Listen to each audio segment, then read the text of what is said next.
낡은 희망공원의 오후는 언제나처럼 느리게 흘러갔다. 아이들의 웃음소리와 어르신들의 장기 두는 소리가 섞여 쇠락해가는 공간의 희미한 온기를 불어넣었다.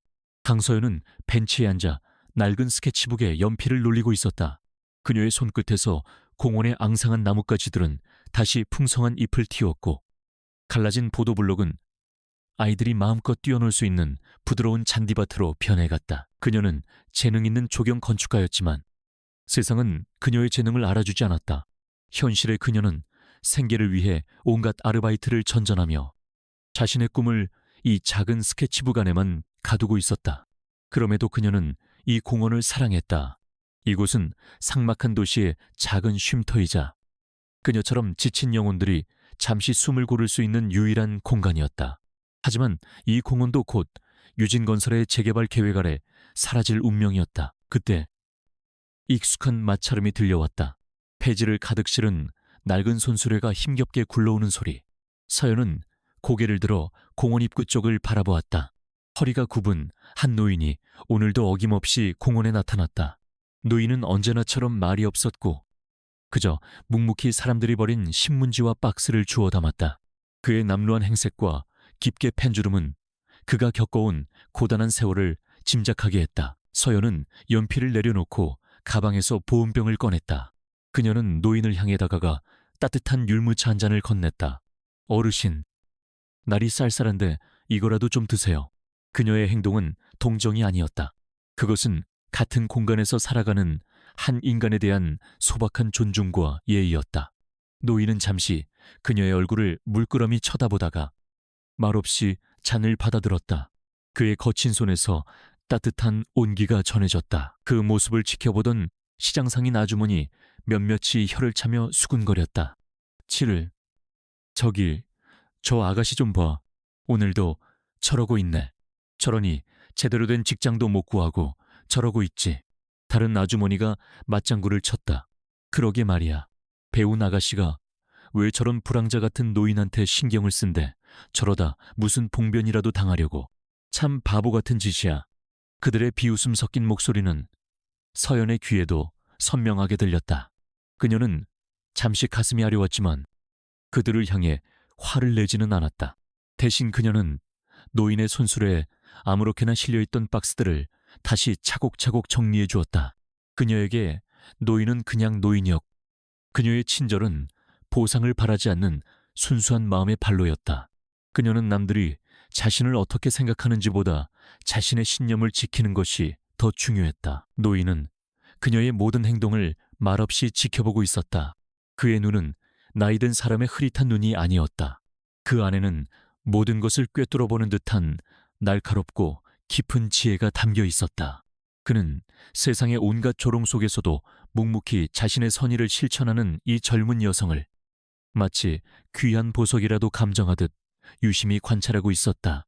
그는 이 삭막한 세상에서 아주 오랫동안 찾아 헤매던 무언가를 발견한 듯한 기분이었다. 시간이 흘러 해가 뉘엿뉘엿지기 시작했다. 아주머니들도 집으로 돌아가고 공원에는 서연과 노인 한둘만이 남았다. 서연은 스케치북을 정리하며 일어설 준비를 했다. 어르신, 저녁은 드셨어요. 그녀의 물음에 노인은 그저 고개만 가로저었다. 서연은 가방에서 오늘 아르바이트를 하고 받은 빵 봉지를 꺼내 그의 손에 쥐어주었다. 이거라도 드세요. 내일 또 뵐게요. 그녀는 노인에게 가볍게 목례를 하고 공원을 떠났다. 노인은 그녀가 사라진 방향을 한참 동안 바라보았다. 그의 손에는 아직 온기가 남은 율무차 잔과 그녀의 체온이 묻어나는 빵 봉지가 들려 있었다. 그는 손에 든 빵을 내려다보았다. 그것은 단순한 빵이 아니었다. 그것은 아무런 대가도 바라지 않는 순수한 인간의 마음이었다. 노인은 품속에서 낡은 지갑 대신 최신형 스마트폰을 꺼냈다. 그의 거친 손가락이 화면 위를 몇 번 누르자 전화가 연결되었다. 나다. 최 회장. 그의 목소리는 더 이상 힘없고 나약한 노인의 목소리가 아니었다.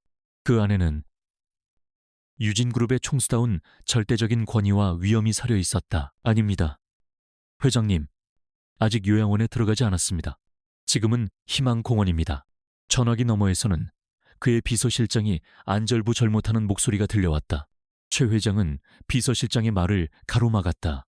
내일 아침 강서연이라는 아가씨에 대한 모든 것을 알아봐. 그리고 유진건설의 최민석 전무. 당장 이 공원 재개발 계획을 중단시키고 내 사무실로 들어오라고 해. 그의 지시는 짧고 단호했다. 그는 전화를 끊고 다시 희망공원의 평범한 노인으로 돌아왔다. 그의 눈은 어둠이 내리기 시작한 공원과 그 너머의 도시를 향해 있었다.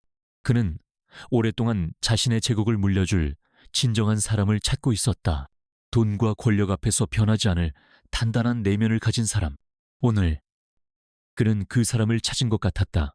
비록 모두가 그녀를 바보라고 비웃을지라도 그의 눈에는 그녀야말로 세상을 바꿀 수 있는 진짜 보석으로 보였다. 진흙 속에 숨겨진 보석이라.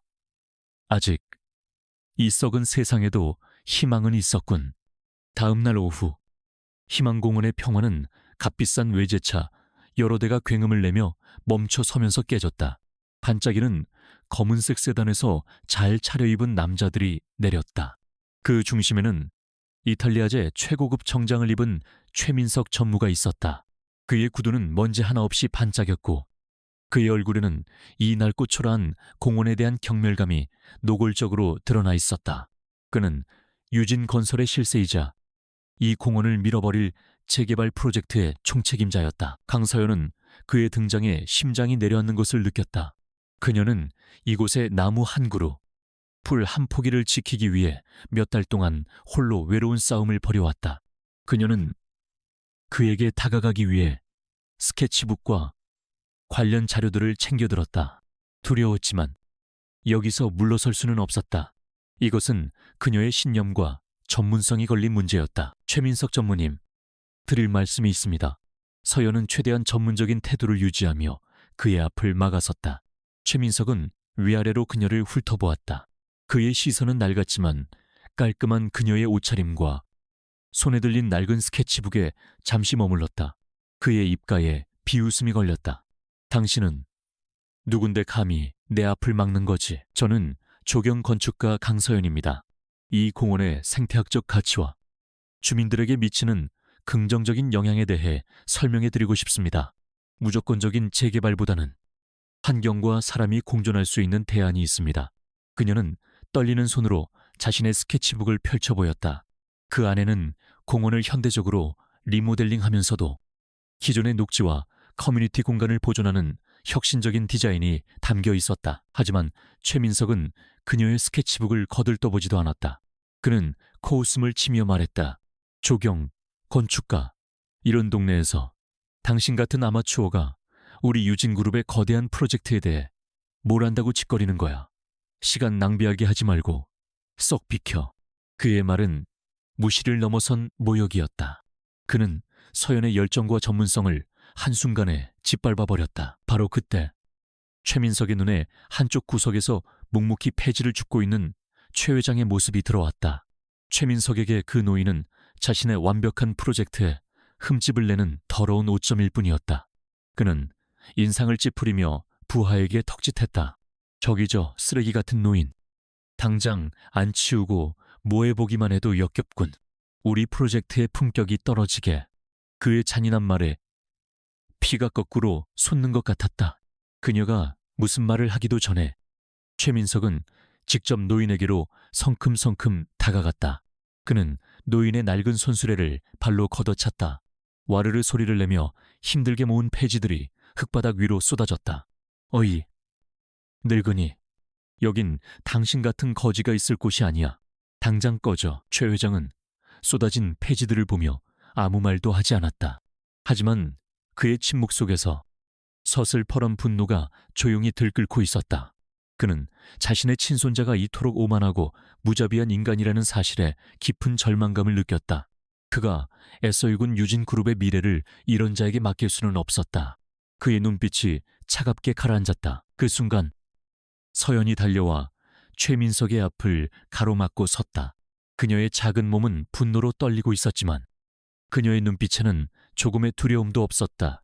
그만두세요. 이분은 쓰레기가 아닙니다. 당신과 똑같은 존엄성을 가진 사람이라고요.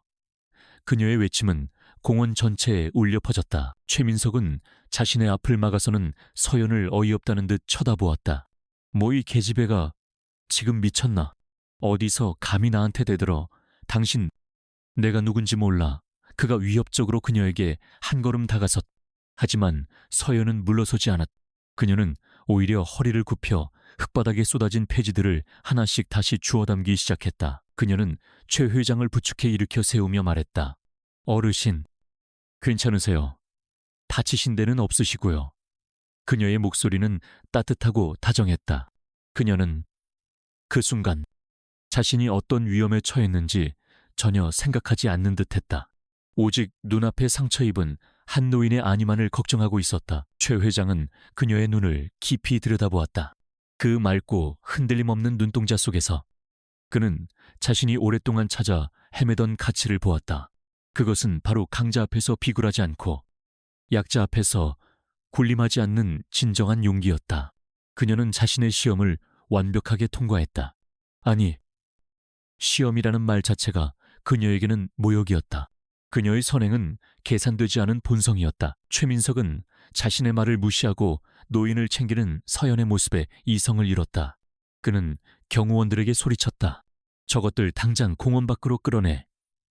하지만 그의 명령이 채 끝나기도 전에 그의 주머니에서 요란하게 전화벨이 울렸다. 발신인은 할아버지였다. 최민석은 마지못해 전화를 받았다. 네, 할아버님, 무슨 일이십니까?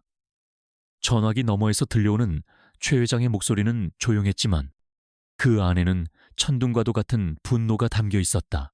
최민석, 너는 지금 어디서 무얼 하고 있는 게냐? 최민석은 식은땀을 흘리며 거짓말을 했다. 네, 회사에서 중요한 회의 중이었습니다. 회의, 아주 재밌는 회의를 하고 있는 모양이구나. 그 말을 끝으로 전화는 끊겼다. 최민석은 불길한 예감에 휩싸였다. 그는 서연과 노인을 향해 악에 바친 목소리로 경고했다. 두고 봐. 오늘 나를 방해한 걸 반드시 후회하게 만들어줄 테니. 그는 서둘러 차에 올라타고 공원을 떠났다. 폭풍이 지나간 공원에는 다시 정적이 찾아왔다. 서연은 마지막 폐지 한 장까지 주어 손수레에 실어주었다. 그녀는 노인을 바라보며 걱정스럽게 말했다. 어르신, 정말 괜찮으세요, 저 사람. 그냥 두시면 안 돼요. 제가 증언해드릴게요. 그녀는 여전히 자신의 안위보다 노인의 일을 먼저 걱정하고 있었다. 노인은 그녀를 향해 처음으로 희미하게 미소를 지었다. 그것은 모든 것을 알고 있는 자의 깊고 의미심장한 미소였다. 그는 고개를 저으며 서연의 손을 가만히 잡았다. 그의 손은 따뜻하고 생각보다 훨씬 더 강한 힘이 느껴졌다. 괜찮다. 아가씨, 정말 괜찮아. 그는 잠시 말을 멈추었다가 덧붙였다. 아주 고마웠소. 그 단순한 감사 인사 속에 담긴 엄청난 무게를 서연은 아직 알지 못했다. 그녀는 자신의 용기 있는 행동이 대한민국을 뒤흔들 거대한 태풍의 눈이 될 것이라는 사실을 전혀 짐작하지 못하고 있었다. 최민석이 떠난 후에도 강서연의 마음은 진정되지 않았다. 그녀는 분노와 무력감에 휩싸였다. 자신의 신념을 지키기 위해 맞섰지만 결국 그녀가 할 수 있는 것은 아무것도 없었다. 거대한 자본과 권력 앞에서 한 개인의 목소리는 너무나 미약했다. 그녀는 착잡한 마음으로 짐을 챙겨 공원을 떠나려 했다. 그때 등 뒤에서 조용한 목소리가 그녀를 붙잡았다. 아가씨, 잠시 시간 괜찮겠소? 목소리의 주인은 폐지를 줍던 노인이었다. 그는 어느새 쏟아졌던 폐지를 모두 정리하고 깨끗해진 손으로 그녀를 바라보고 있었다. 오늘 일에 대한 감사 표시로 내가 따뜻한 차라도 한 잔 사고 싶은데 그의 제안은 너무나 뜻밖이었지만 그의 진지한 눈빛의 서연은 차마 거절할 수가 없었다. 노인은 서연을 공원 근처의 작고 아담한 찻집으로 이끌었다. 찻집 안은 은은한 나무 향과 차심 냄새로 가득했다.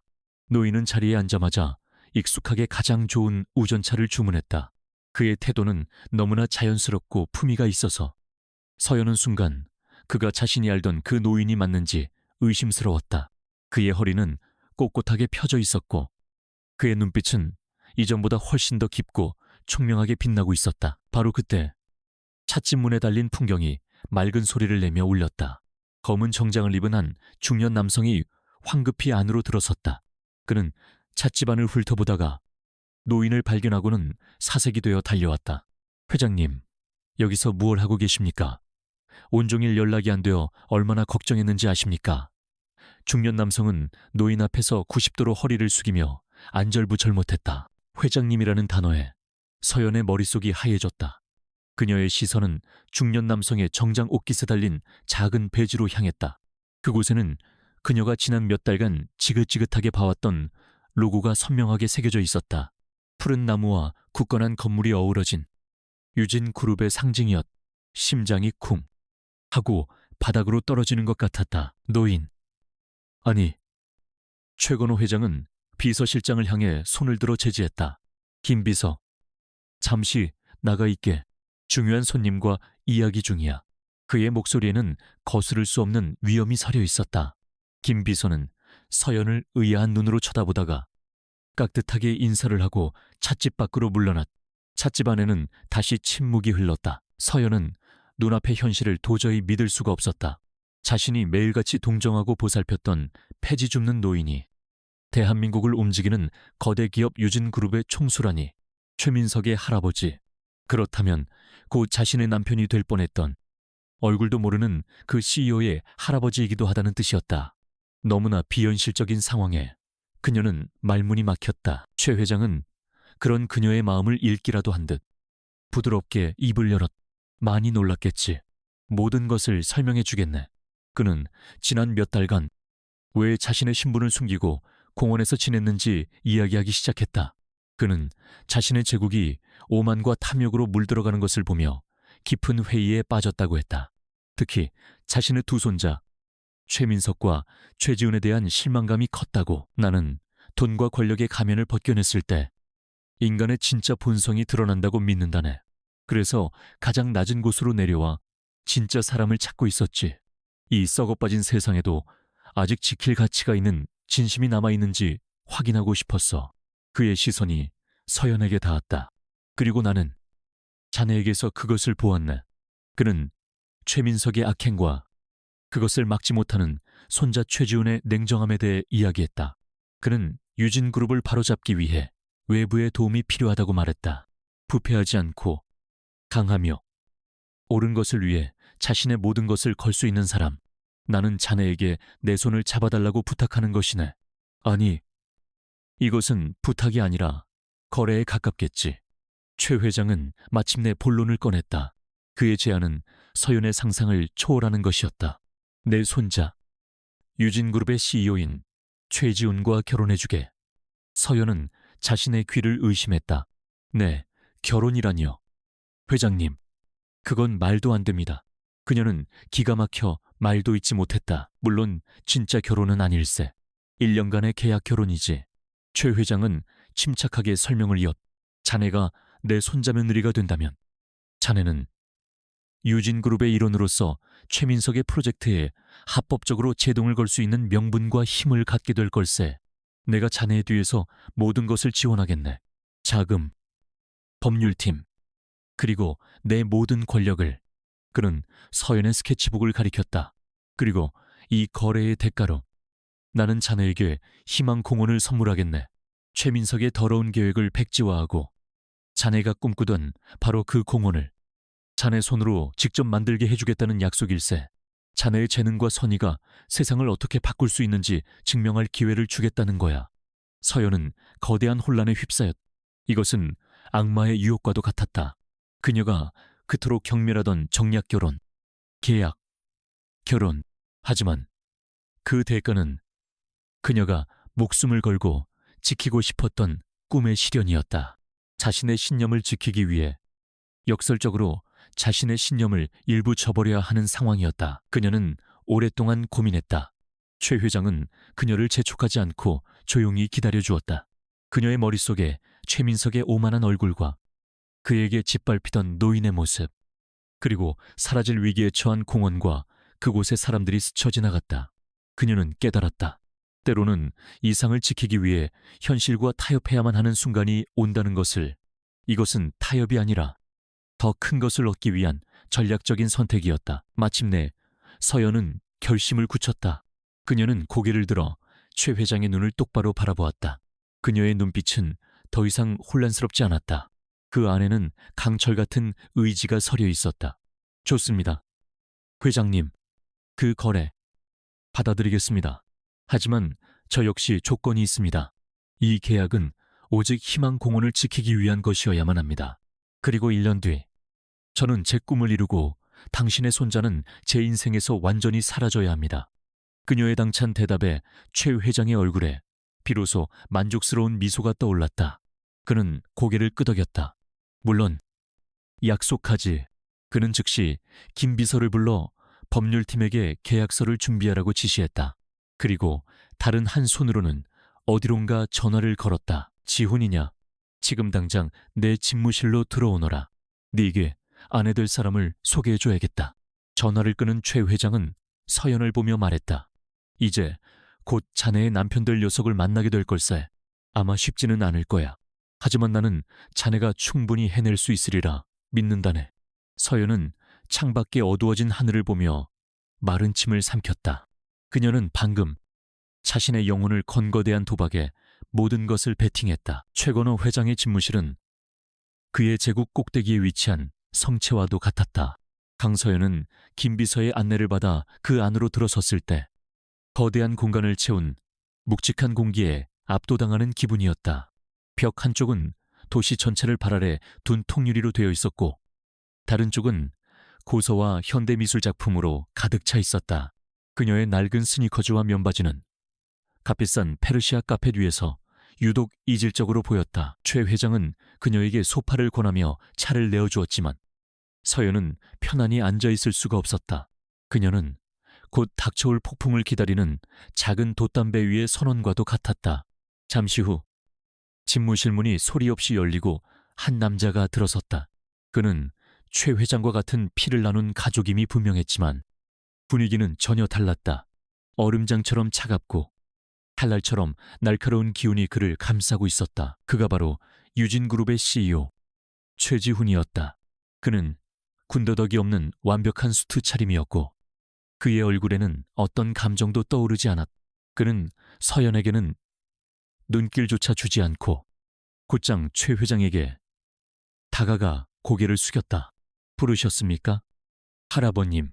그의 목소리는 잘 조율된 악기처럼 낮고 부드러웠지만 그 안에는 서늘한 냉기가 서려 있었다. 최 회장은 찻잔을 내려놓으며 말했다. 그래, 왔구나. 이리 와서 앉아라. 내게 소개해줄 사람이 있다. 그제야 최지훈은 마지못해 고개를 돌려 서연을 바라보았다. 그의 시선은 마치 값을 매기는 감정사처럼 그녀의 머리부터 발끝까지를 무례할 정도로 훑었다. 그의 눈 속에서 경멸과 의심이 스치는 것을 서연은 똑똑히 보았다. 인사하거라. 강서연양이다. 오늘부터 네 아내가 될 사람이지. 최 회장의 폭탄 선언에 최지훈의 표정이 처음으로 미세하게 굳어졌다. 하지만 그는 소리치거나 분노하지 않았다. 대신 그는 비웃음이 섞인 차가운 목소리로 말했다. 아, 이분이 바로 할아버님의 마음을 사로잡았다는 그 대단한 분이시군요. 연기력이 보통이 아니신 것 같습니다. 이런 순진한 모습에 속아 넘어갈 뻔했습니다. 그의 말은 서연의 가슴에 비수처럼 꽂혔다. 그는 그녀를 순진한 척 연기하며 노인의 재산을 노리는 영악한 꽃뱀으로 단정짓고 있었다.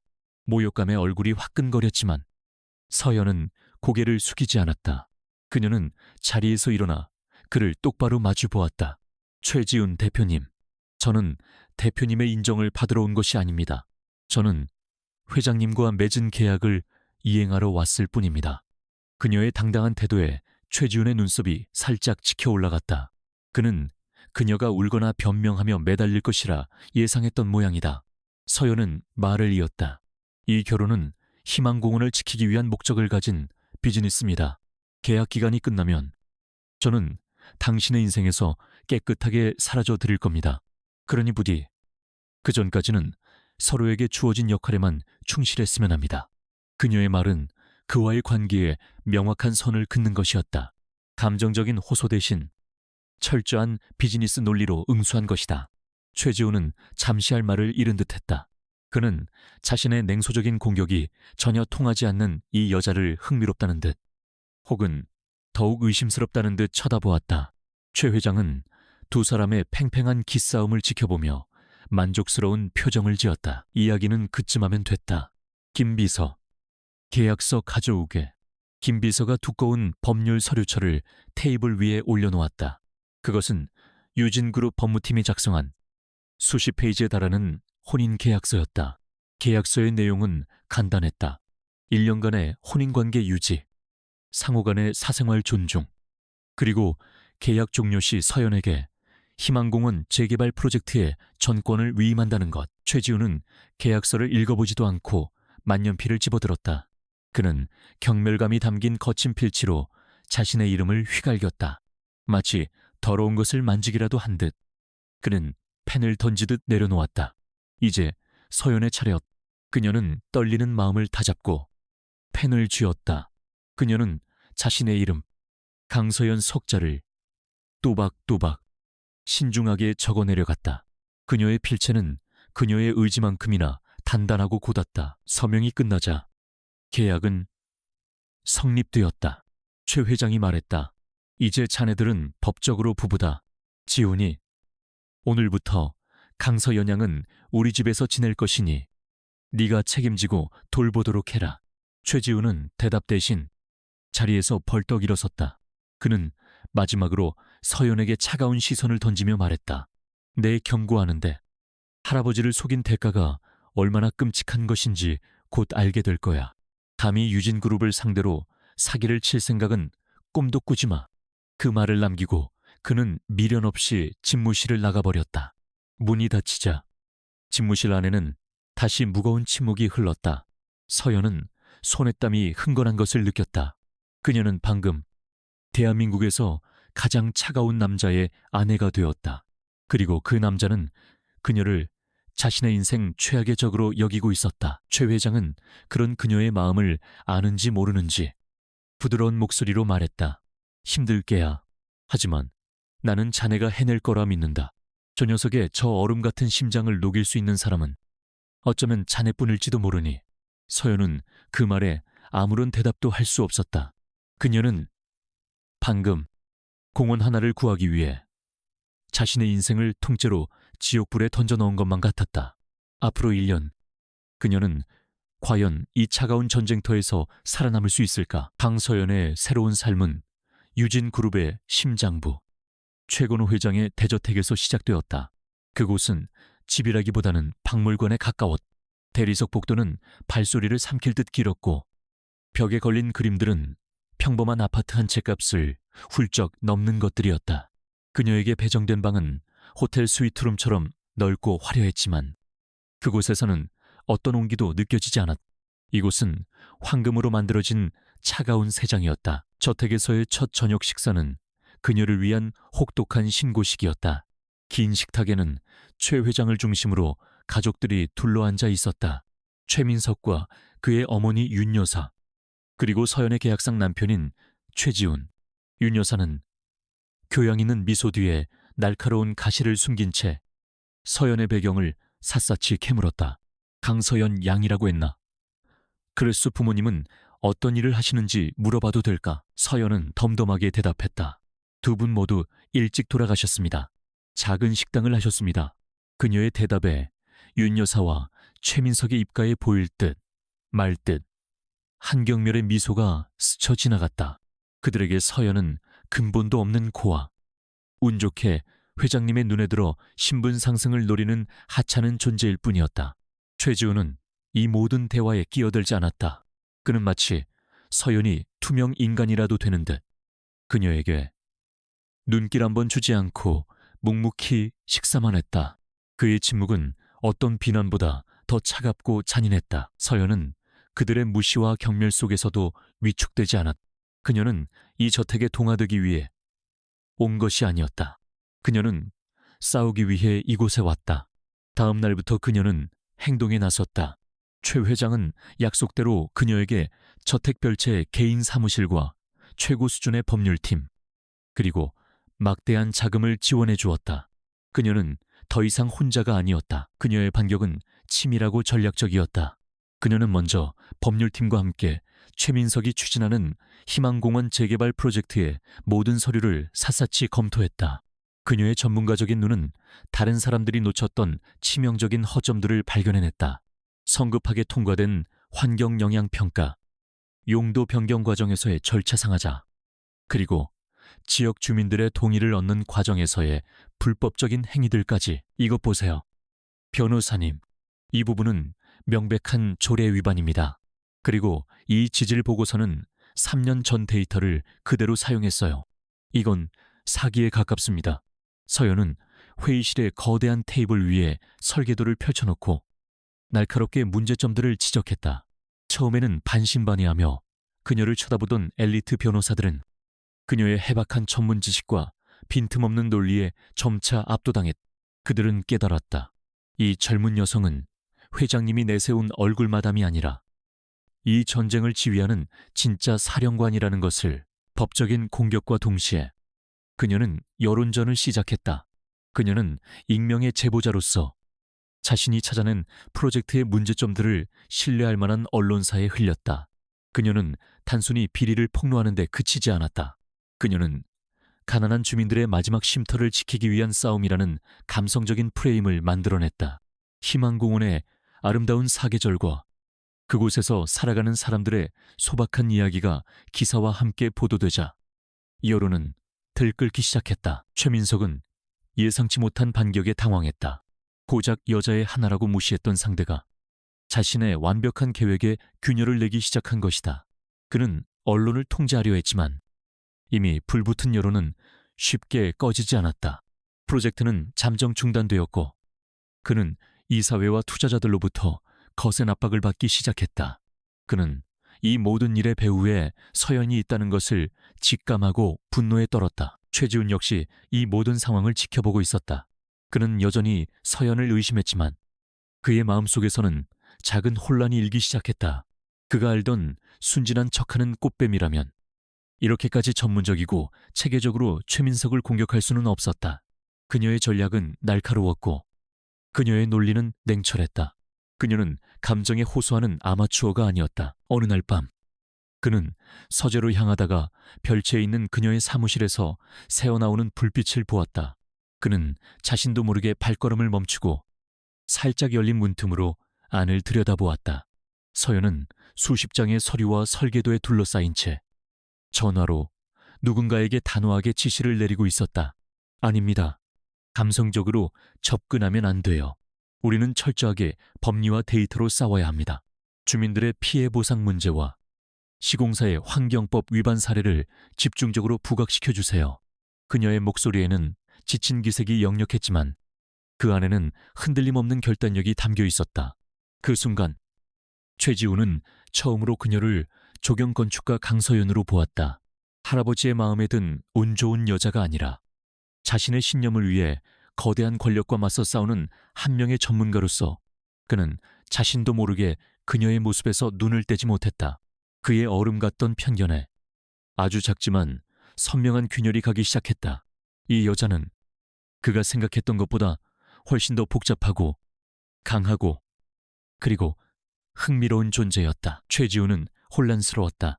그가 세상을 이해하는 방식은 데이터와 논리 그리고 철저한 계산에 기반했다. 그의 세계에서 강서연이라는 변수는 도무지 계산이 되지 않았다. 할아버지를 속여넘긴 영악한 사기꾼이라는 초기의 가설은 그녀를 지켜볼수록 힘을 잃어갔다. 그녀의 행동에는 계산된 연기가 아니라 단단한 신념이 자리 잡고 있었다. 그는 그녀를 제대로 파악하기 위해 그녀가 진행하는 모든 업무를 보고하라고 지시했다. 얼마 후 그의 책상 위에는 강서연이 직접 작성한 희망공원 재개발 프로젝트의 법률적, 환경적 문제점 분석 보고서가 놓였다. 그는 코웃음을 치며 보고서를 펼쳤다. 아마추어의 감상적인 주장이나 늘어놓았을 거라 예상했다. 하지만 보고서를 읽어내려갈수록 그의 표정은 굳어졌다. 보고서는 감상 대신 냉철한 데이터와 날카로운 분석으로 가득했다.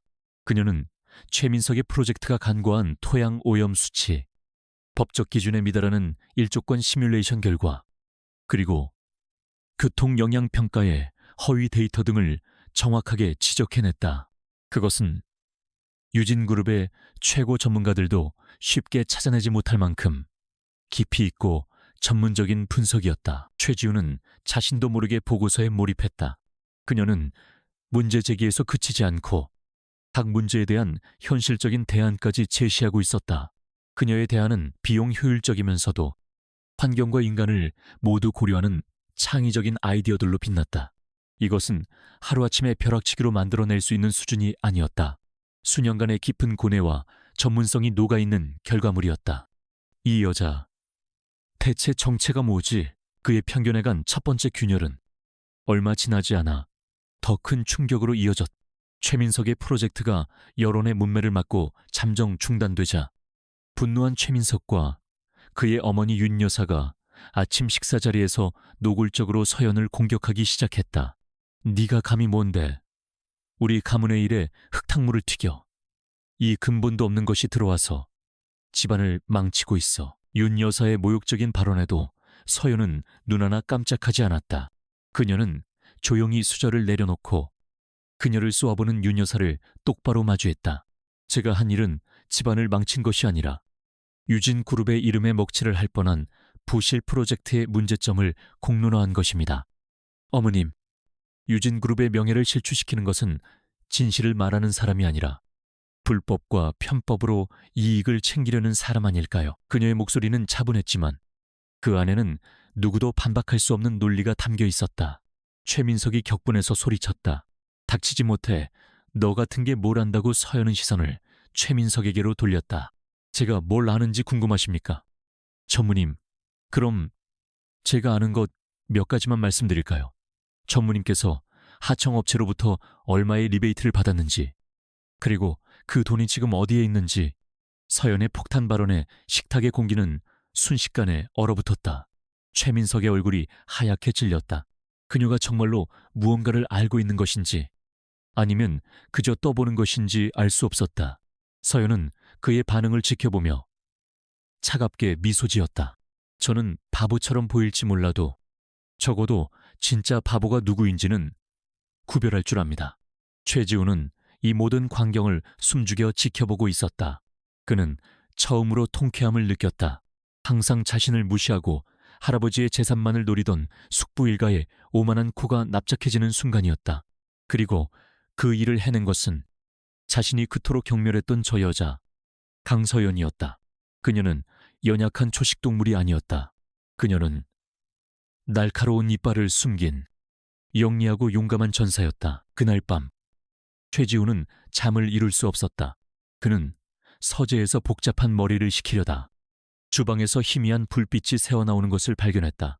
그곳에는 서연이 늦은 저녁을 해결하기 위해 컵라면에 물을 붓고 있었다. 화려한 저택의 주방에서 컵라면을 먹는 그녀의 모습은 어딘가 비현실적이면서도 이상하게 마음을 끄는 구석이 있었다. 그는 자신도 모르게 그녀에게 다가가 말을 걸었다. 이 시간에 왜 이런 걸 먹고 있지? 주방장에게 부탁하면 될 텐데. 서연은 그의 등장에 잠시 놀랐지만 이내 담담하게 대답했다. 괜찮습니다. 가끔은 이런 음식이 더 편할 때도 있으니까요. 대표님이야말로 아직 안 주무시고 무슨 일이십니까? 두 사람 사이에는 어색한 침묵이 흘렀다. 최지우는 무슨 말을 해야 할지 몰랐다. 그는 잠시 망설이다가 마음속에 담아두었던 질문을 꺼냈다. 당신, 왜 그렇게까지 희망공원에 집착하는 거지? 당신의 커리어에 아무런 도움도 되지 않을, 돈도 안 되는 일이잖소. 그것은 비난이 아닌 순수한 호기심에서 나온 질문이었. 서연은 김이 모락모락 피어오르는 컵라면을 바라보며 나지막이 말했다. 모든 일의 가치를 돈으로만 계산할 수는 없으니까요. 저에게 그 공원은 제가 처음으로 건축가의 꿈을 꾸게 해준 곳이에요. 아무것도 없던 저에게 자연과 공간이 사람에게 얼마나 큰 위로를 줄 수 있는지 가르쳐준 곳이죠. 저에게는 돈보다 소중한 가치를 지닌 곳입니다.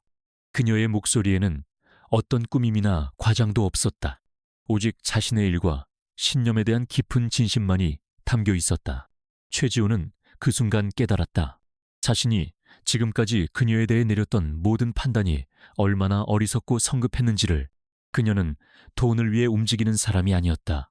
그녀는 자신의 심장을 뛰게 하는 가치를 위해 움직이는 사람이었다. 그의 얼어붙었던 마음에 아주 작지만 따뜻한 파문이 일기 시작했다. 강서연과의 짧은 대화 이후 최지훈의 마음은 복잡한 방정식처럼 얽혀 들어갔다. 그는 이성적인 사람이었지만 강서연이라는 존재는 그의 모든 논리를 뒤흔들었다. 그녀의 진심 어린 눈빛을 떠올릴 때마다 그는 자신이 세운 편견의 벽이 얼마나 허술한 것이었는지 깨달아야 했다. 그는 그녀를 더 이상 무시할 수 없었다. 그녀는 그의 세계에 던져진 무시할 수 없는 의미를 지닌 돌멩이였다. 한편 서연은 희망공원 프로젝트와의 싸움을 계속 이어나갔다. 최민석 측은 여론이 악화되자 잠시 몸을 낮추는 듯했다. 하지만 서연은 이것이 끝이 아님을 직감했다. 그녀는 최 회장이 지원해준 회계 분석팀과 함께 프로젝트의 자금 흐름을 추적하기 시작했다. 공원을 지키는 것을 넘어 이 부패의 뿌리를 뽑아야만 모든 것을 끝낼 수 있다고 생각했다. 서류 더미와 씨름하던 며칠 밤이 지났다. 그러던 중 서연은 이상한 점을 발견했다. 프로젝트 예산 중 상당 금액이 JM 파트너스라는 신생 컨설팅 회사로 흘러 들어가고 있었다.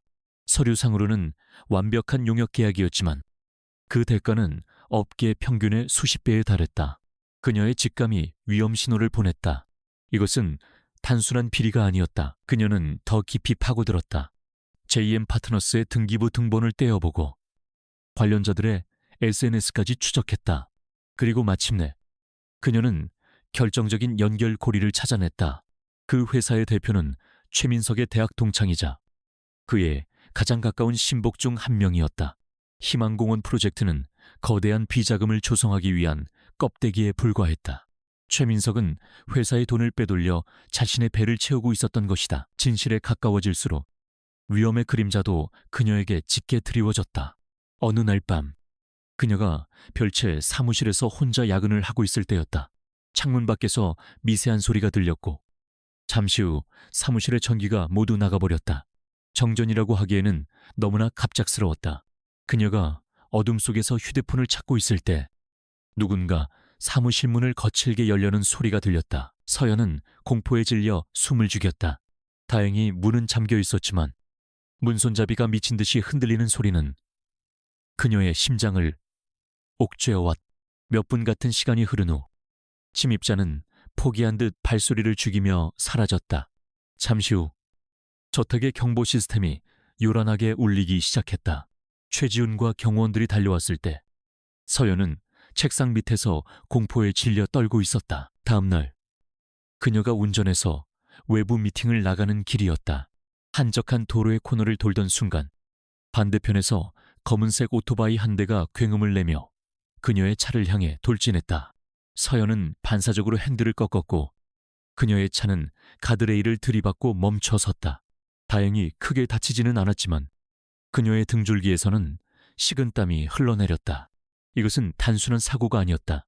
명백한 경고였다. 최지훈은 이 모든 보고를 받았다. 그의 얼굴은 얼음장처럼 차갑게 굳어졌다. 최민석이 어리석고 탐욕스러운 인간인 것은 알았지만 이렇게까지 비열하고 위험한 짓을 저지를 줄은 몰랐다. 이것은 더 이상 집안 싸움이 아니었다. 유진그룹 전체의 존립을 위협하는 범죄 행위이자 자신의 법적 아내의 목숨을 위협하는 직접적인 공격이었다. 그의 마음속에서 무언가 단단히 결심이 섰다. 그날 밤 최지훈은 직접 서연의 사무실을 찾아왔다. 그는 아무 말 없이 그녀가 지난밤 겪었던 공포와 오늘 아침의 사고에 대한 보안팀의 조사 보고서를 테이블 위에 올려놓았다. 보고서는 모든 사건의 배후에 최민석이 있음을 명확하게 가리키고 있었다. 당신이 알아낸 것이 회사를 위협하고 있어. 그리고 그 위협은 이제 당신 개인의 안전까지 겨누고 있지. 최지훈은 입을 열었다. 그의 목소리에는 이전의 냉소 대신 무거운 책임감이 실려 있었다. 당신에 대한 내 개인적인 감정은 중요하지 않아. 하지만 당신은 이제 법적으로 내 아내이자 이 집안 사람이야. 나는 내 사람을 위험에 빠뜨리는 것을 용납하지 않아. 그는 서연을 똑바로 바라보았다. 그러니 이제부터는 우리 함께 움직입시다. 당신이 가진 정보와 내가 가진 힘을 합쳐서 우리 집안과 회사를 좀먹는 저 암적인 존재를 제거해야겠소. 그것은 사과나 화해의 제스처가 아니었다. 그것은 공동의 적을 앞에 둔 냉철하고 현실적인 동맹 제안이었다. 서연은 그의 갑작스러운 변화에 놀랐지만 그의 눈에서 진심을 읽을 수 있었다. 그녀 역시 혼자서는 더 이상 버틸 수 없다는 것을 알고 있었다. 그녀는 고개를 끄덕였다. 좋아요. 대표님의 제안을 받아들이겠습니다. 그들의 어색하고 차가웠던 관계가 공동의 위험 앞에서 마침내 하나의 목표를 향한 연대로 변모하는 순간이었다. 그들은 그날 밤 처음으로 한 테이블에 마주 앉아 머리를 맞대고 전략을 짜기 시작했다. 서연은 자신이 찾아낸 최민석의 비자금 내역과 증거들을 설명했다.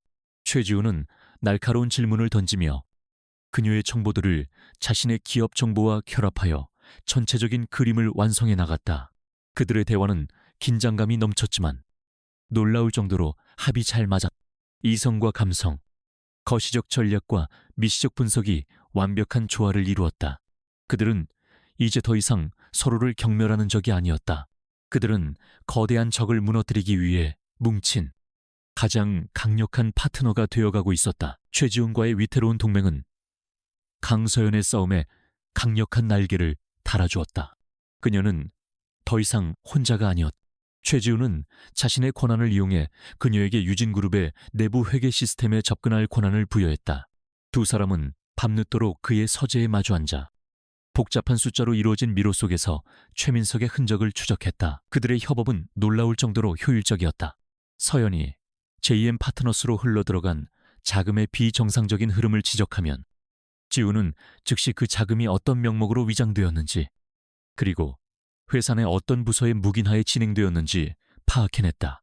그들은 마치 오랫동안 손발을 맞춰온 파트너처럼 서로의 생각을 보완하며 비자금의 실체에 한 걸음씩 다가갔다. 이 과정에서 서연은 최지훈의 새로운 면모를 보았다. 그는 단순히 차가운 CEO가 아니었다. 그는 자신의 제국을 지키기 위해 잠도 추려가며 헌신하는 책임감, 강한 군주였다. 그녀는 가끔 복잡한 데이터에 머리를 싸매는 그의 미간에 잡힌 깊은 주름을 보며 그가 짊어진 무게를 어렴풋이 짐작할 수 있었다. 그를 향한 적대감은 어느새 희미해지고 그 자리에는 동료애와 비슷한 감정이 싹트고 있었다. 하지만 그들이 진실에 가까워질수록 최민석의 반격도 더욱 교활하고 악랄해졌다. 그는 서연을 직접적으로 위협하는 것이 더 이상 효과가 없다는 것을 깨달았다. 그래서 그는 그녀가 가장 소중하게 여기는 것, 바로 그녀의 명예와 신념을 무너뜨릴 함정을 파기 시작했다. 그는 자신이 저지른 범죄를 그대로 그녀에게 뒤집어 씌울 계획을 세웠다. 최민석은 회계팀에 심어둔 자신의 신복을 이용해 희망공원 프로젝트의 일부 자금이 서연과 관련된 유령 회사로 흘러 들어간 것처럼 서류를 조작했다. 심지어 서연의 돌아가신 어머니 이름으로 된 휴면 계좌에 거액의 돈을 입금시켜 그녀가 비자금을 숨긴 것처럼 보이게 만들었다. 모든 증거는 너무나 교묘하고 그럴듯해서 누가 보아도 강서연을 범인으로 지목할 수밖에 없었다. 어느 날 오후 유진그룹의 내부 감사팀이 긴급 이사회를 소집했다. 최지훈과 서연 역시 호출되었다. 회의실에 들어서자 모든 이사들의 차가운 시선이 서연에게로 향했다. 최민석은 비통한 표정을 지으며 자신이 발견한 진실을 보고하기 시작했다. 그는 조작된 서류들을 증거로 제시하며 강서연이 회장님의 신임을 이용해 프로젝트 자금을 횡령했다고 주장했다. 저는 정말 믿고 싶지 않았습니다. 하지만 이 모든 증거가 한 사람, 바로 재수 씨를 가리키고 있습니다. 최민석의 목소리에는 악어의 눈물이 어려 있었다. 서연은 온몸의 피가 차갑게 식는 것을 느꼈다. 이것은 완벽한 함정이었다. 그녀는 아무런 반박도 할 수 없었다. 모든 증거가 그녀에게 불리하게 조작되어 있었다. 모든 이사들이 그녀를 비난하기 시작했다. 은혜를 원수로 갚다니. 당장 저 여자를 경찰에 넘겨야 합니다. 당장 서연은 입술을 깨물었다. 그녀는 다른 사람들의 비난보다 옆자리에 앉은 최지훈의 침묵이 더 가슴 아팠다. 그 역시 이 조작된 증거 앞에서 자신을 의심하게 될까? 그들의 짧았던 신뢰는 이렇게 허무하게 끝나는 것일까? 감사팀장이 최지훈에게 최종 의견을 물었다. 대표님, 이 사안을 어떻게 처리하시겠습니까? 증거가 명백한 만큼 강서연 씨를 즉시 형사고발 조치해야 한다고 생각합니다. 모두의 시선이 최지훈에게 쏠렸다. 그의 결정에 모든 것이 달려 있었다. 최지훈은 잠시 눈을 감았다. 그의 머릿속에서는 두 개의 데이터가 충돌하고 있었다. 화면 속에 완벽하게 조작된 데이터와 지난 몇 주간 자신의 눈으로 직접 확인한 강서연이라는 인간에 대한 데이터. 그는 컵라면으로 저녁을 때우며 자신의 꿈에 대해 이야기하던 그녀의 진실된 눈빛을 떠올렸다. 그는 결정을 내렸다. 최지훈은 천천히 눈을 떴다. 그의 눈빛은 그 어느 때보다 차갑고 단호했다. 그는 감사팀장이 내민 보고서를 집어들었다. 그리고는 모두가 보는 앞에서 그 보고서를 천천히 그리고 힘주어 반으로 찢어버렸다. 회의실의 모든 사람들이 경악했다. 최민석의 얼굴은 충격으로 굳어졌다. 이따위 조잡한 서류 조작으로 내 지성을 모욕하지 마시오. 최지훈이 얼음 같은 목소리로 말했다. 그는 자리에서 일어나 서연의 앞을 막아서듯 섰다. 강서연 씨는 이런 짓을 할 사람이 아니오. 하지만 누가 이런 짓을 할 수 있는지는 잘 알 것 같군. 그의 서늘한 시선이 최민석에게로 향했다. 그는 서연을 돌아보았다. 걱정하지 마시오. 내가 있으니. 그의 목소리는 낮았지만 그 안에는 그녀의 모든 불안을 잠재우는 강력한 힘이 있었다. 그 순간 두 사람을 가로막고 있던 마지막 얼음벽이 완전히 무너져 내렸다. 서연은 눈시울이 뜨거워지는 것을 느꼈다. 태어나서 처음으로 누군가가 아무런 조건 없이 자신의 편이 되어주고 있었다. 최지훈은 이사들을 향해 선언했다. 이 사안은 내가 직접 조사하겠소. 그리고 만약 이 모든 것이 강서연 씨를 음해하기 위한 조작으로 밝혀진다면 그 배후에 있는 자는 누구든 유진그룹에서 자신의 자리를 지킬 생각은 꿈도 꾸지 말아야 할 것이요. 그의 선언의 회의실은 찬물을 끼얹은 듯 조용해졌다. 회의가 끝난 후 집무실에는 두 사람만이 남았다. 서연은 그에게 고맙다는 말을 하려 했지만 목이 메어 말이 나오지 않았다. 최지훈은 그런 그녀에게 다가와 어색하지만 진심이 담긴 손길로 그녀의 어깨를 가만히 감쌌다. 나는 내 사람을 믿을 뿐이요. 그의 짧은 한마디는 그 어떤 위로보다 더 큰 울림으로 그녀의 마음에 와닿았다. 적의 함정은 실패했다. 그리고 그 실패는 역설적으로 두 사람의 마음을 그 어느 때보다 더 가깝고 단단하게 묶어주고 있었다. 최민석의 함정은 역설적으로 최지훈과 강서연을 하나의 팀으로 묶는 기폭제가 되었다. 최지훈의 절대적인 신뢰를 얻은 서연은 더 이상 외롭지 않았다. 두 사람은 밤낮 없이 최민석의 비자금 증거를 수집하며 결정적인 반격의 순간을 준비했다. 그들은 최민석이 스스로 무덤을 파도록 그의 탐욕과 오만함을 이용하기로 했다. 이에 상대로 자신의 함정이 실패하고 오히려 최지훈의 분노를 산 최민석은 극도의 위기감을 느꼈다. 그는 더 이상 시간을 끌면 자신이 당할 것이라 판단하고 최후의 승부수를 던지기로 결심했다.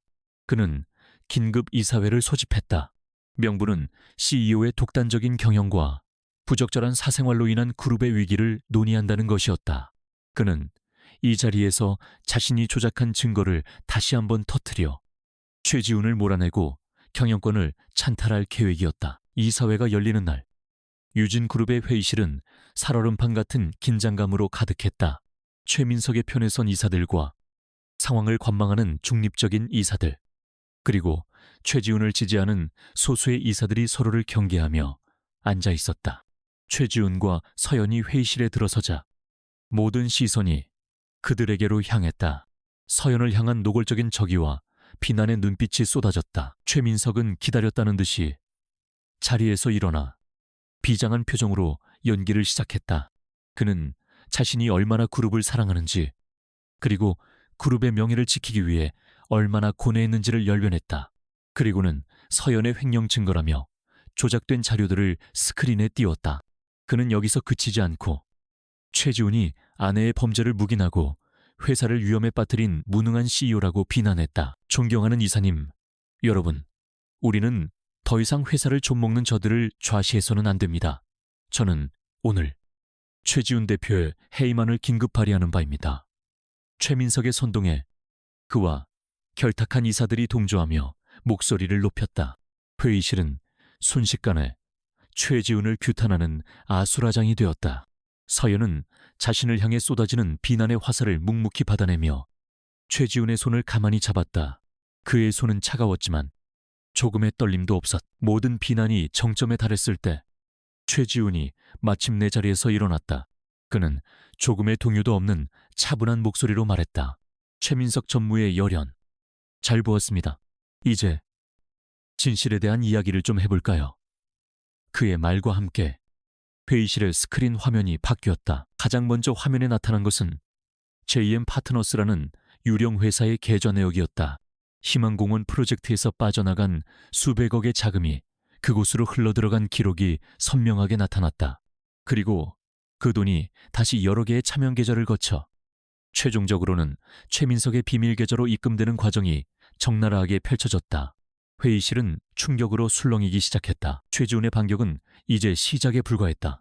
그는 서연을 공격하기 위해 조작된 서류들이 사실은 최민석의 컴퓨터에서 생성되었다는 디지털 포렌식 증거를 공개했다. 또한 서연의 차를 위협했던 오토바이 운전자가 최민석의 지시를 받았다고 자백하는 녹취 파일까지 재생했다. 모든 증거는 단 한 사람, 최민석을 가리키고 있었다. 궁지에 몰린 최민석은 이성을 잃고 소리쳤다. 거짓말 전부 저들이 조작한 거야. 저 여자가 대표를 홀려서 회사를 집어삼키려는 거라고. 그의 발악에 서연이 조용히 자리에서 일어섰다. 그녀는 최민석을 향한 어떤 비난도 하지 않았다. 대신 그녀는 희망공원의 사진들을 스크린에 띄웠다. 그곳에는 공원에서 웃고 있는 아이들의 모습, 운동을 하는 노인들의 모습, 그리고 한쪽 구석에서 묵묵히 폐지를 줍고 있던 최건호 회장의 모습이 담겨 있었다. 제가 지키고 싶었던 것은 단순히 낡은 공원이 아니었습니다. 저는 사람들의 삶과 그 안에 담긴 존엄성을 지키고 싶었습니다. 하지만 최민석 전무님은 이 모든 것을 돈과 바꿀 수 있는 하찮은 것으로 여겼습니다. 그녀의 진심 어린 말은 그 어떤 날카로운 증거보다 더 큰 울림으로 회의실에 퍼져나갔다. 이사들은 더 이상 최민석의 편에 서지 않았다. 그의 탐욕과 비열함의 민낯이 모두의 앞에 드러난 순간이었다. 바로 그때 회의실에 두꺼운 문이 열리고 모두가 예상치 못한 인물이 안으로 들어섰다. 죽은 줄로만 알았던, 혹은 경영에서 완전히 손을 뗀 줄로만 알았던 최건호 회장이었다. 그는 더 이상 남루한 노인의 모습이 아니었다. 그는 유진그룹이라는 거대한 제국을 건설한 군주다운 위엄을 온몸에 두르고 있었다. 그의 등장에 회의실의 모든 사람들이 숨을 죽였다. 최민석의 얼굴은 새하얗게 질려버렸다. 최 회장은 단상으로 걸어나와 자신의 친손자를 싸늘하게 내려다보았다. 최민석, 내 놈이 감히 내 회사와 내 가족의 얼굴에 똥칠을 해. 그의 목소리는 나지막했지만 그 안에는 지옥의 분노가 담겨 있었다. 그는 김 비서에게서 서류 한 장을 건네받아 공중에 들어보였다. 나는 오늘부로 너를 내 호적에서 파낸다. 너는 더 이상 내 손자도 유진그룹의 그 무엇도 아니다. 그것은 사형 선고나 다름없었. 최민석은 그 자리에 주저앉아 절규했다. 최 회장의 선언이 끝나기 무섭게 회의실 문으로 검사들이 들이닥쳐 그의 팔에 수갑을 채웠다. 길고 길었던 싸움이 마침내 끝나는 순간이었다. 모든 소란이 끝나고 최 회장은 최지훈과 서연의 어깨에 자신의 손을 하나씩 얹었다. 그의 눈에는 두 사람을 향한 깊은 신뢰와 대견함이 담겨 있었다. 전쟁은 끝났다. 이제 잿더미 위에서 새로운 희망을 만들어갈 시간이었다. 몇 달의 시간이 흘렀다. 최민석은 법의 심판을 받게 되었고 유진그룹은 최지훈의 강력한 리더십 아래 빠르게 안정을 되찾았다. 세상의 소란이 잦아들자 희망공원에는 새로운 희망이 싹트기 시작했다. 강서연은 이제 더 이상 외로운 투사가 아니었다. 그녀는 자신의 이름을 건서연 조경 디자인 연구소의 소장이자 희망공원 재창조 프로젝트의 총괄 디렉터가 되었다. 그녀는 매일같이 공원으로 출근했다. 한때 자신을 바보라 비웃던 시장 상인들은 이제 그녀에게 따뜻한 커피를 건네며 응원을 보냈다. 그녀의 지휘 아래 공원은 낡고 초라한 모습을 벗고 그녀가 스케치북에 그렸던 꿈의 공간으로 서서히 변해가고 있었다. 아이들을 위한 친환경 놀이터가 생겼고 노인들을 위한 아늑한 쉼터와 산책로가 만들어졌다. 그녀는 자신의 힘으로 모든 것을 이루어냈다. 최 회장의 지원이 있었지만 이 모든 것은 그녀의 재능과 땀이 이뤄낸 결실이었다. 그녀는 더 이상 누구의 동정도, 보호도 필요 없는 독립적이고 유능한 전문가로 우뚝 섰다. 하지만 그녀의 마음 한구석에는 해결되지 않은 문제 하나가 남아 있었다. 바로 최지훈과의 계약 결혼이었다. 어느덧 1년의 계약 기간이 끝나가고 있었다. 두 사람은 이제 서로에게 가장 가까운 동지이자 파트너가 되었지만 그들의 관계를 규정하는 법적인 족쇄는 여전히 유효했다. 모든 공동의 목표가 사라진 지금 그들은 앞으로 어떤 관계가 되어야 할지 알 수 없었다. 서연은 약속대로 조용히 그의 곁을 떠날 준비를 하고 있었다. 어느 저녁 최지훈이 평소보다 이른 시간에 공사 현장으로 그녀를 찾아왔다. 그는 아무 말 없이 그녀와 함께 노을 지는 공원을 나란히 걸었다. 공사장의 소음도 잦아들고 세상에는 부드러운 저녁의 평화만이 내려앉고 있었다. 한참을 걷던 그가 마침내 입을 열었다. 그의 목소리는 어딘가 모르게 긴장되어 있었다. 벌써 거의 1년이 다 되어가는군. 서연의 심장이 내려앉았다. 네, 그러네요. 그녀는 애써 담담하게 대답했다. 약속대로 프로젝트가 안정되면 저는 이 집에서 나갈 준비를 하겠습니다. 그동안 감사했습니다. 그녀의 말에 최지훈은 걸음을 멈추고 그녀를 돌아보았다. 그의 얼굴에는 서연이 한 번도 본 적 없는 절박함과 애틋함이 뒤섞인 표정이 떠올라 있었다. 가지 마시오. 그가 나지막이 말했다. 아니, 가야겠지. 당신은 자유로워져야 하니까. 내가 하려던 말은 그게 아니오. 그는 잠시 말을 고르는 듯했다. 나는 당신을 처음 만났을 때 내가 얼마나 어리석었는지 이제야 깨달았소. 나는 세상을 숫자로만 보고 사람을 조건으로만 판단하는 오만한 바보였지. 당신은 그런 나의 세상에 나타나 내가 한 번도 보지 못했던 가치들을 가르쳐 주었소. 그는 서연의 손을 조심스럽게 잡았다. 그의 손은 따뜻했다. 당신은 나에게 진정한 용기가 무엇인지, 신념을 지키는 삶이 얼마나 위대한 것인지 보여주었소. 당신은 얼어붙어 있던 내 심장을 다시 뛰게 만든 유일한 사람이오. 강서연 씨. 그는 주머니에서 작은 반지를 꺼냈다. 그것은 최 회장이 준비했던 화려한 반지가 아닌 그녀의 소박한 취향을 고려해 그가 직접 고른 심플하지만 우아한 반지였다. 할아버지께서 맺어준 첫 번째 계약은 끝났소. 그러니 이제 내가 제안하는 두 번째 계약을 맺어주시오. 그는 그녀의 눈을 깊이 들여다보며 진심을 다해 말했다. 나의 진짜 남편이 되어주시오. 비즈니스 파트너가 아닌 인생의 동반자로서 당신을 여왕처럼 아끼고 사랑하게 해주시오. 서연의 눈에 눈물이 고였다. 그녀는 깨달았다. 최 회장이 그녀에게 준 진짜 선물은 CEO 남편이라는 타이틀이 아니었다. 그는 그녀에게 한 남자가 편견의 껍질을 깨고 진정한 사랑을 배울 수 있는 기회를 선물한 것이었다. 그리고 그녀 역시 차가운 얼음왕자 같던 남자의 마음속에 숨겨진 따뜻함을 발견하고 사랑에 빠졌음을 인정해야 했다. 그녀는 눈물을 흘리며 웃었다. 그리고 대답 대신 까치발을 들어 그의 입술에 조용히 입을 맞추었다. 그것은 세상에서 가장 완벽한 대답이었다. 1년 후 새롭게 태어난 희망공원의 개장식 날, 공원은 서연의 설계대로 자연과 사람이 아름답게 어우러진 꿈의 공간이 되어 있었다. 단상의 선서연은 프로젝트를 성공적으로 이끈 건축가로서 사람들의 뜨거운 박수를 받고 있었다.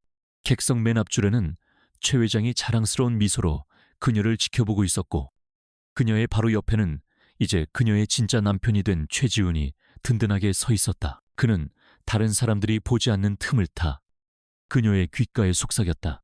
오늘 정말 아름답소. 나의 여왕님. 서연은 행복한 미소로 그에게 화답했다. 모두가 바보라고 비웃었던 그녀의 선한 마음은 결국 세상을 더 아름답게 바꾸고 그녀에게 세상 가장 귀한 사랑을 가져다 주었다. 그녀는 이제 돈이나 지위 때문이 아니라 한 남자의 진실한 사랑과 존경 속에서 영원히 여왕처럼 살아갈 것이었다.